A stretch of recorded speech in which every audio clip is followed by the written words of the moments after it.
આમાં આ ટાસ્કમાં આપણે ડેટાબેઝ લેટેસ્ટ છે એ અહીંયાથી લેવાનો છે, ડાઉનલોડ થઈ જશે. એન્ટ્રીનો સ્ક્રીન અને પ્રિન્ટનો સ્ક્રીન આ બે મેં અહીંયા ખુલ્લા કરી રાખ્યા છે.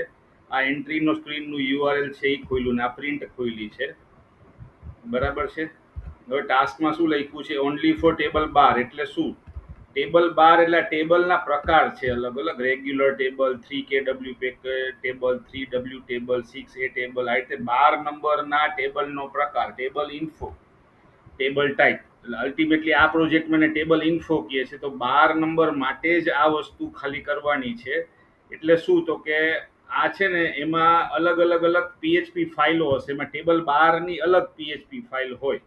આમાં ટેબલ બારમાં અહીંયા 3 માસ્ટર મીટર આવે, 1, 2 ને 3. બીજા બધામાં કોકમાં 1 આવે, કોકમાં 2 આવે, પણ ટેબલ બારમાં 3 આવે છે, બરાબર છે. હવે અહીંયા આપણે જોઈએ તો કે આ ઇમેજમાં મેં list count RE, list count PE એવું બે લખ્યું છે, બરાબર છે. હવે એન્ટ્રીમાં જુઓ લિસ્ટ કાઉન્ટ જ છે ખાલી અત્યારે.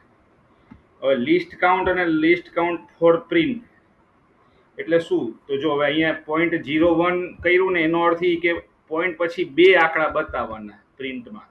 એટલે આ અહીંયા છે તો 0.1 જ ખાલી કરી શકત, પણ પોઈન્ટ પછી 0.1 કર્યું છે એટલે આ પોઈન્ટ પછી 2 આંકડા એટલે 10 બતાવ્યું, 0.09 બતાવ્યું.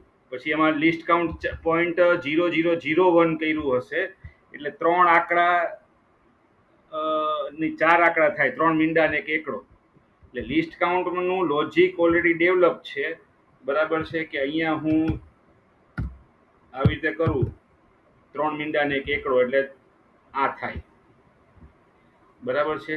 2 કરું પોઈન્ટ પછી આમ, તો આવી રીતે પોઈન્ટ પછી 2 આવે. એ લિસ્ટ કાઉન્ટનું ઓલરેડી લોજિક ડેવલપ છે. એટલે આ લિસ્ટ કાઉન્ટ એટલે ટેબલમાં પોઈન્ટ પછી કેટલા આંકડા બતાવવા એ. પણ પ્રિન્ટમાં એ લોકોને ઘણીવાર થોડું અલગ કરવું હોય, જેમ કે અહીંયા કર્યું જ છે, RE બરાબર લખ્યું. એટલે એ લોકોને પ્રિન્ટ એટલે શું, તો કે અહીંયા ઉપર એને પ્રિન્ટ પેલા નંબરના પેજ ઉપર કરવાનું હોય, આ પેજ નંબર 1 ઉપર અહીંયા લિસ્ટ કાઉન્ટ પ્રિન્ટ કરવાનું હોય, તો આને પ્રિન્ટ માટેનું લિસ્ટ કાઉન્ટ ગણાય, બરાબર.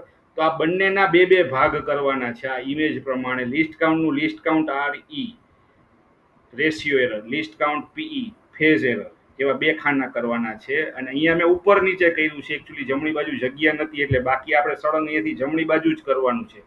Print list count RE, print list count PE, આવા 2 ખાના કરવાના છે, બરાબર છે. એટલે આ એક ખાનું છે ને એક બીજું ઉમેરાશે પ્રિન્ટ માટે, અને એવું આ એક ખાનું છે ને એક બીજું ઉમેરાશે RE ને PE, એવા 2 નામ થશે, બેયના અલગ અલગ. એમ ક્લિયર આ 2 વસ્તુ? હવે આગળ આપણે વધીએ. આમાં 2 ઓબ્જેક્ટ કરવાનું કીધું, લિસ્ટ કાઉન્ટ ફોર પ્રિન્ટના 2 ઓબ્જેક્ટ કરવાનું કીધું, એના ટેક્સ્ટ બોક્સના નામ આપી દીધા.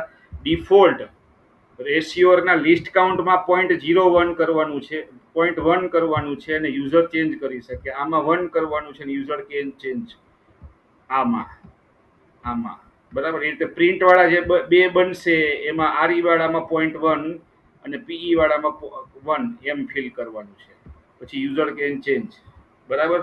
હવે અહીંયા શું થશે, તો આની પણ મેં એક બીજી ઇમેજ બનાવી છે પ્રિન્ટની. પ્રિન્ટમાં જો list count list count RE પહેલા રાખ્યું છે, લિસ્ટ કાઉન્ટ PE પછી રાખ્યું છે. એટલે શું, તો અહીંયા પ્રિન્ટમાં જો અહીંયા આ ઇન્સ્ટ્રુમેન્ટ ID નંબરને ઉપર ખેંચી લીધો, આ ઇમેજમાં અહીંયા ઉપર લઈ લીધું.